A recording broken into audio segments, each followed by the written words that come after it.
want to bring in Christina Hager. She has been at the scene as soon as we learned of the accident. Christina, what can you tell us at this hour? Well, it's sort of a frenetic scene here right now. People in and out.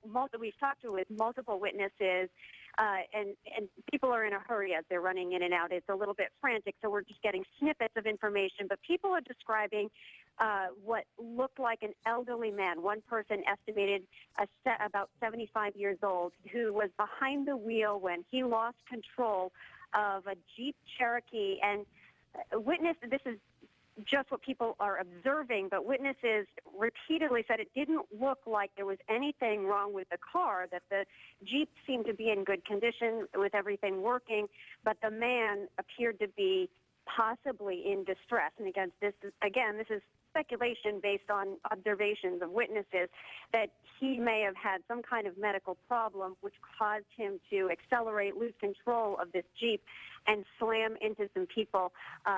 We've had trouble finding witnesses who saw the actual impact into the people. I guess this happened so fast, you can imagine, and they see their attention is drawn immediately to the car.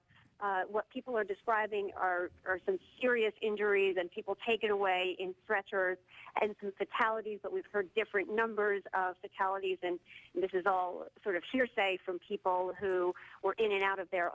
There appear to be a lot of employees and a lot of people who were coming just to look at cars and buy cars from auctions, and then a lot of employees who move cars around. And I understand the man behind the wheel, this elderly man, according to other employees in there, was a regular worker in there and had been working there for several years. Then there are also people here who have come because they know people who work in the auto business who come here on a regular basis to buy cars. So they're just concerned about how those people are doing and if they're in there and if they've been transported to hospitals, and just sort of trying to figure out what's going on. We've also seen a lot of emergency vehicles going in and out and ambulances coming and going. I'm told by witnesses that the man behind the wheel, that elderly man, was taken away in an ambulance. Christina, thank you very much.